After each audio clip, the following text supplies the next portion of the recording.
Welcome to another edition of Nevada on the Air. I'm your host, Mitch Fox, President and CEO of the Nevada Broadcasters Association, and I'm extremely pleased to have Congresswoman Susie Lee on the program. Welcome to the podcast. Thanks, Mitch. Good to see you. I want to give you a proper introduction. After moving to Nevada more than 30 years ago, you're coming up to your 30th anniversary, I think, she became one of the most respected leaders in the field of public education, working to decrease school dropout rates and provide after-school programming for Nevada students. As a member of Congress, she continues the fight to improve our public education system, but also tackles a long list of important issues pertaining to veterans, healthcare, and gun violence. Great to have you on the program today. Good to be here, and thank you. You've been such a great leader in our community as well. Well, thank you, Congressman. I appreciate that. So let's start with the horrific shooting at UNLV. Of course, we applaud the law enforcement officers were there to keep the casualties to a minimum.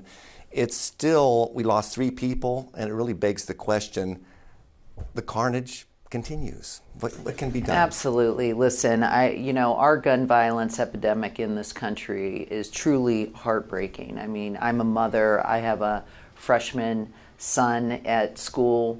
No parent wants to get that tweet or that text that, says run, hide, fight, like all the students and the faculty at UNLV. And, there's been 630 mass shootings in this country. This year alone, close to 50,000 people died by gun violence. This is truly a unique American experience. And the problem is there's so much we could do to prevent these senseless shootings. And like you said, our law enforcement officers who were, I think, on the scene within 72 seconds. It's amazing. And really, it was their response that prevented even more carnage.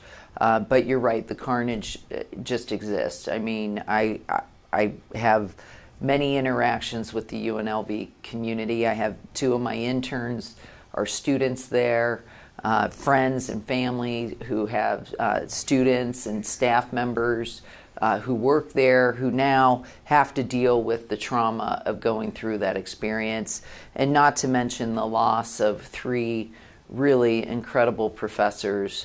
It's just really a sad time for our community. Explain for some folks that are watching that may not know these congressional terms. You actually signed 4 discharge petitions to force votes on universal background checks and some other things. Explain that. Yeah, so, the Republican Party has the majority in the House of Representatives, and we are trying to plead with them. This is not a partisan issue, and gun violence affects you whether you're a Democrat or an independent or a Republican. But the fact of the matter is the vast majority of the Republican Party are beholden to the gun lobby. We have tried to bring bipartisan bills to the floor, and a discharge petition is basically members of Congress exercising their authority by proposing a petition, trying to get enough signatures. We need 218 signatures. If you get 218 signatures, which is the majority of the House, to sign this petition, then the Speaker of the House has to bring it up to the floor for a vote. We're now at close to, I think it's 208. We still have 10 members that we need to convince to sign these. These are simple acts of, gun violence prevention. Closing the Charleston loophole, expanded background checks, safe storage. I mean, and we're really starting with things, the assault weapon ban as well, which is supported by the vast majority of Americans. These are common sense measures that we can take to bring that number down from close to 50,000 or, I say, let's get caught trying to do something to bring down this epidemic in our country and save lives. Yeah. Let's move on to the drought. I think some people have been sort of lulled into some sort of complacency because of the rainfall last year. They think, we're out of the woods, but we're not, are we?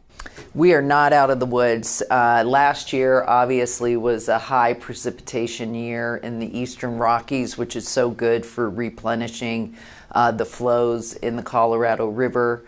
But we are still in a mega drought.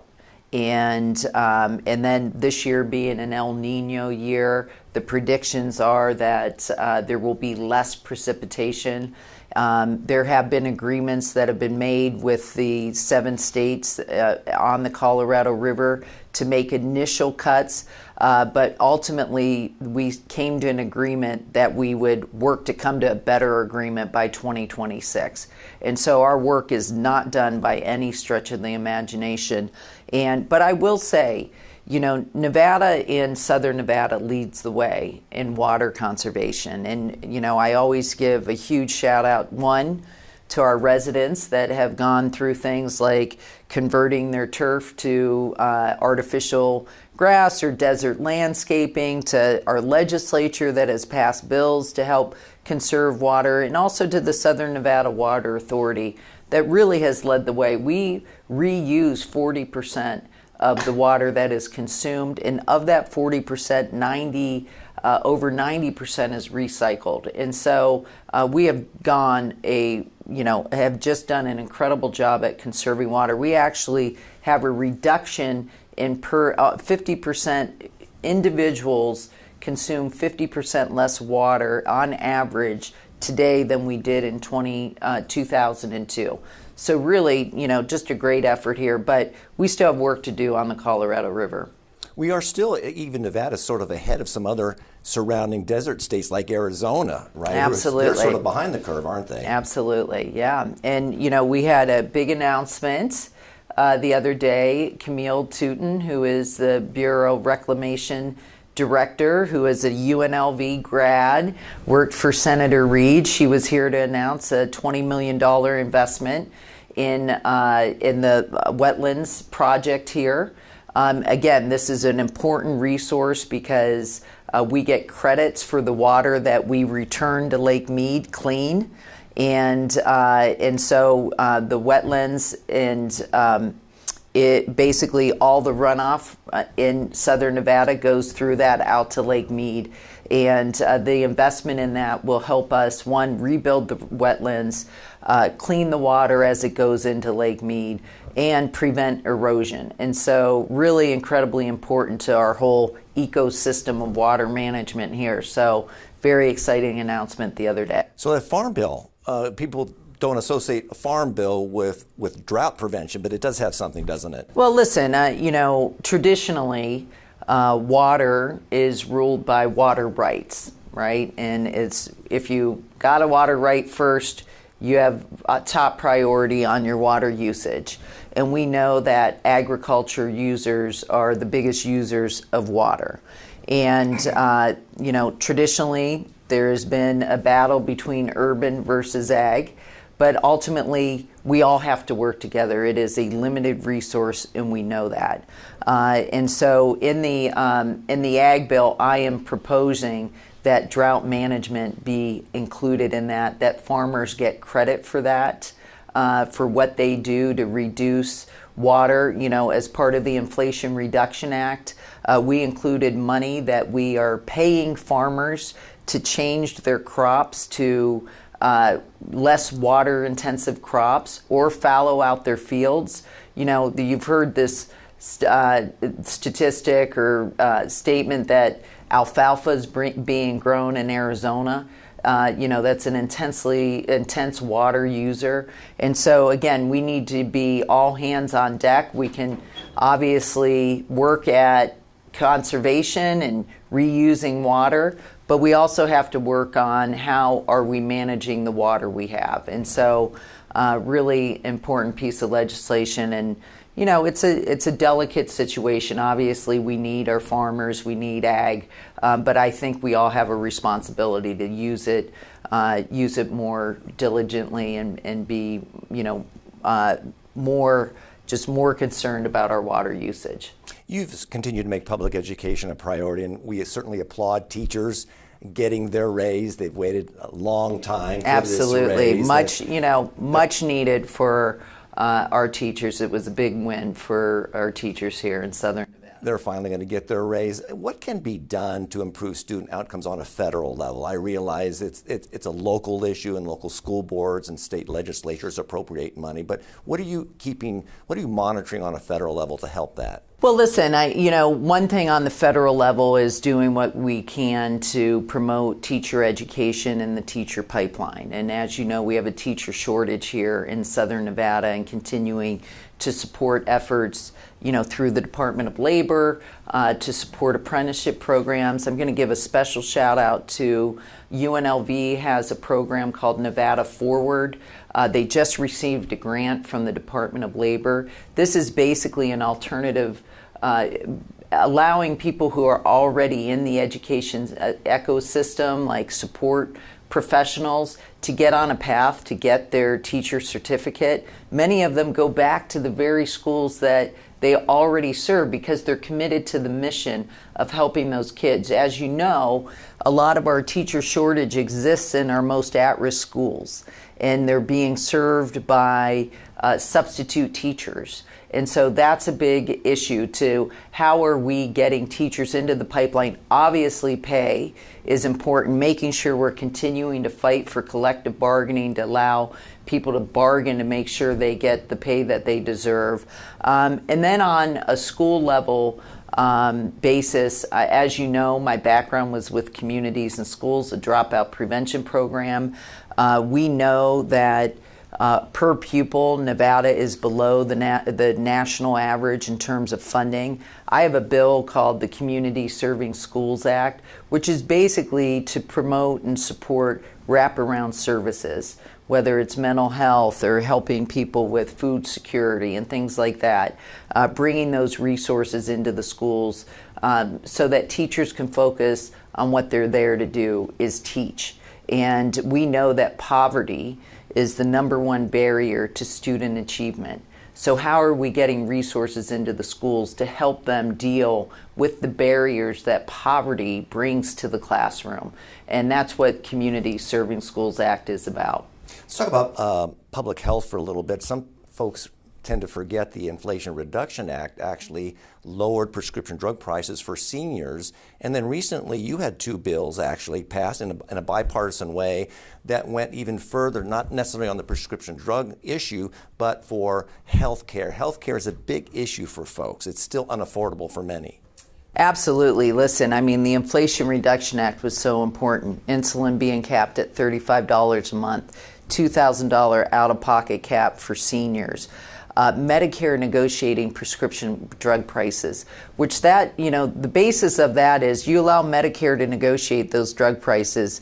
The largest consumer of prescription drugs, they're going to have the buying power to negotiate, bring that cost down, and we've already see it have trickle-down impacts, even insulin, to people who were not on Medicare. So those are super important. I just passed the Insurance Transparency Act, which basically requires insurance companies to be more transparent about what they charge for prescription drugs, what they charge for, to cover healthcare costs. And so the basis of that bill was more transparency means that Nevadans can shop around and figure out what insurance policy is best suited for them, helps reduce costs. People know what they're buying. As you know, it's so opaque when it comes to healthcare costs. Like you go into a hospital, you sort of want to know what it's going to cost you if you have a broken leg,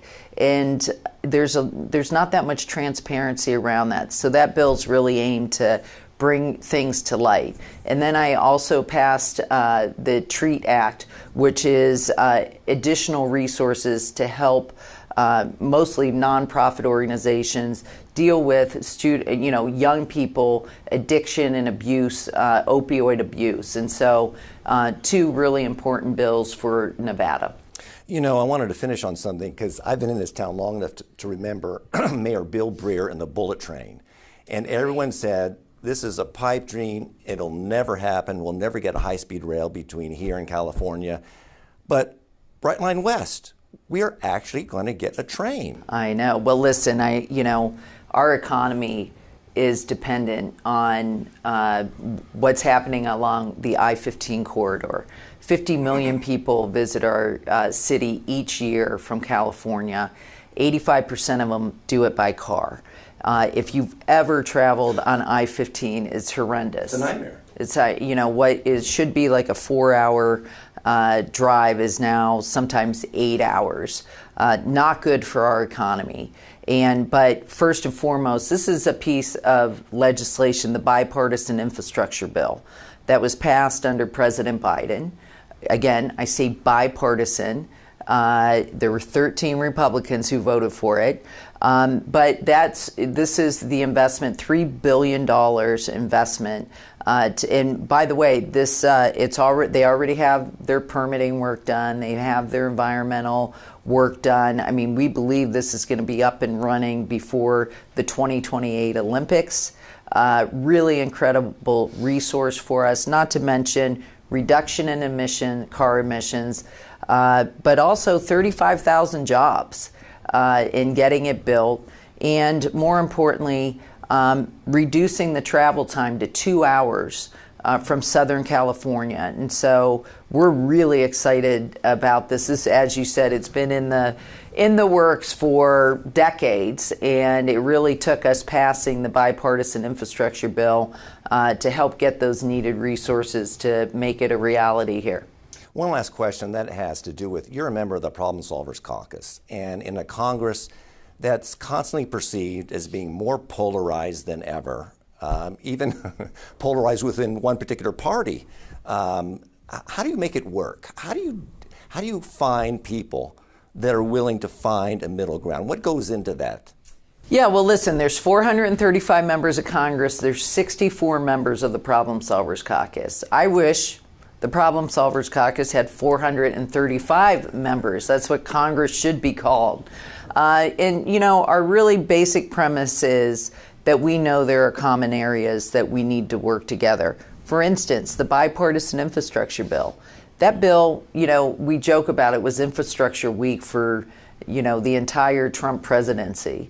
And then you come in and President Biden was starting to negotiate it and it hit a wall and it was completely dead. It was a group of bipartisan members of the Problem Solvers Caucus, members of the Senate.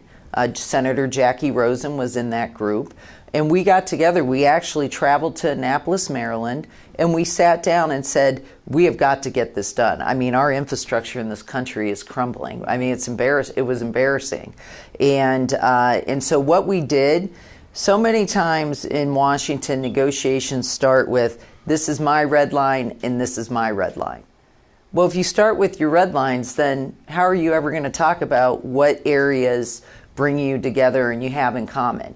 And so, like in the instance of the bipartisan infrastructure bill, we talked about these are things that Democrats are never going to agree to. These are things that Republicans are never going to agree to. And these are the things we have in common. Let's take what we have in common and put that together as the framework to get this passed. And that ultimately is what resurrected that bill and then ultimately became law. And that's really, how we work on some of these tougher issues. The debt ceiling negotiations, again, came together as a result of us sitting down and trying to work out, what it is that we can agree to. And so, again, there's so many opportunities for us to work together. And we need to make sure we start from the middle and not from the ends. And that's really what the Problem Solvers is about. As you know, I've been ranked by Common Ground as the most bipartisan member of Congress. This is one of the reasons I ran for Congress, not being a politician before I ran. I mean, I was a nonprofit executive. I was frustrated, just like the majority of Americans, that the dysfunction in Washington really prevents Congress from focusing on issues that make people's lives better. And we need more people who are willing to come to the center, because I don't want to live in a world where you have to have a president and the Senate and the House as one party to ever get anything done. I think that, and then when the tide shifts, then, the next Congress or two Congresses later, they spend their whole time trying to erase what was done under the partisan majority of the previous administration. And so I think that we're better served by more durable legislation, and that only happens when we work together. Very good. Congresswoman, we're out of time. Thank you so much for joining us. All right. Thanks, Mitch. And thank you for joining us. We'll see you next time. Bye-bye.